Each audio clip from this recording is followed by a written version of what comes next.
কদিন আগে হোয়াইট হাউসে যুক্তরাষ্ট্রের প্রেসিডেন্ট ডোনাল্ড ট্রাম্প আর ইউক্রেনের প্রেসিডেন্ট ভলোদিমির জেলেনস্কির নজিরবিহীন বাকবিতণ্ডা দেখেছে বিশ্ব। এরপর গত সোমবার ইউক্রেনের সঙ্গে সামরিক সহায়তা এবং গোয়েন্দা তথ্য বিনিময় বন্ধ করে দিয়েছে ওয়াশিংটন।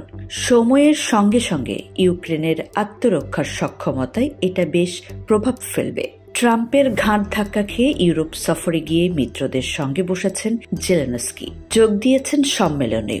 অন্যদিকে ইউক্রেনে নতুন করে হামলা জোরদার করেছে রাশিয়া। এরই মধ্যে সৌদিতে পৌঁছেছেন জেলেনস্কি। সেখানে আগামী সপ্তাহে বৈঠকে বসছেন যুক্তরাষ্ট্র ও ইউক্রেনের শান্তি আলোচকেরা। এখন সবার নজর সেদিকেই। এত কিছুর পরও ট্রাম্প প্রশাসনের পররাষ্ট্রনীতি বিষয়ক শীর্ষ দলের কয়েকজন সদস্যের সমঝোতামূলক কথাবার্তার মধ্য দিয়ে সপ্তাহটি শেষ হচ্ছে। তারাই সৌদি আরবে আগামী সপ্তাহে ইউক্রেনের সঙ্গে আলোচনায় বসবেন।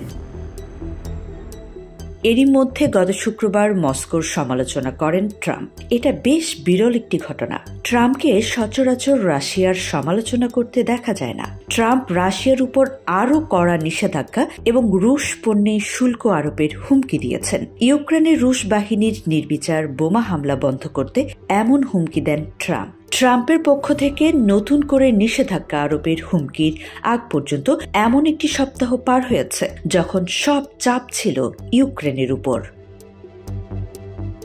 রাশিয়া অনেকটাই নির্ভর ছিল। সর্বাত্মক যুদ্ধ শুরুর পর যুক্তরাষ্ট্রের সামরিক ও গোয়েন্দা সহায়তা পুরো দমে স্থগিতের ঘটনা প্রথমবারের মতো ইউক্রেনকে চরম ধাক্কা দিয়েছে। এটা যুদ্ধক্ষেত্রে রাশিয়ার সম্ভাবনাগুলোকে বহুগুণ বাড়িয়ে দিয়েছে। আগামী মঙ্গলবার সৌদি আরবে ইউক্রেন যুক্তরাষ্ট্র বৈঠকটি রুশ কর্মকর্তারা ঘনিষ্ঠভাবে পর্যবেক্ষণ করবেন।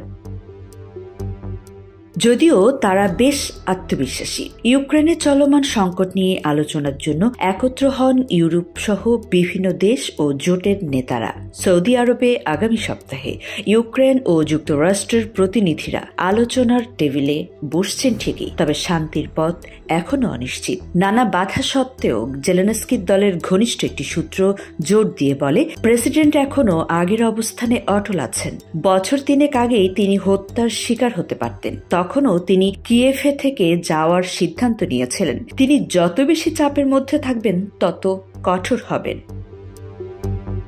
ইউক্রেন নিয়ে ইউরোপের দেশগুলো এত বেশি সম্মেলন করেছে যে চাপ সামাল দেয়া কঠিন হয়ে যাচ্ছে। আগামী দিনগুলোই আরও সম্মেলন হবে। ইউরোপের নেতারা হঠাৎই বুঝতে পেরেছেন দ্বিতীয় বিশ্বযুদ্ধের পর থেকে তারা যে নিরাপত্তা ছাতার উপর নির্ভর করে আসছেন সেটা আর থাকবে না। ইউরোপের এখনকার পরিপ্রেক্ষিতে সংখ্যাগুলো আরও দ্রুত সামনে আসছে। ইউক্রেনের পাশে দাঁড়ানোর ব্যাপারে ইউরোপের একটি বিস্তৃত ঐক্যমত রয়েছে। শেষমেশ শান্তি চুক্তি করা সম্ভব হলে ফ্রান্স ও যুক্তরাজ্য আগ্রহীদের একটি জোট গড়ার প্রস্তাব দিয়েছে। যদিও রাশিয়া এই ধারণা পছন্দ করছে না, তারপরও মাখো আগামী মঙ্গলবার সেনা প্রধানদের নিয়ে একসঙ্গে একটি পরিকল্পনা তৈরি করবেন। কিন্তু এখন সবচেয়ে বড় যে প্রশ্নটি সামনে এসেছে তা হলো ইউরোপ কিভাবে নিজেকে রক্ষা করবে। কেননা বর্তমান পরিস্থিতিকে ইউরোপীয় কমিশনের প্রধান উর্সুলা ভন ডার লেয়েন স্পষ্ট ও বর্তমান বিপদ বলে চিহ্নিত করেছেন।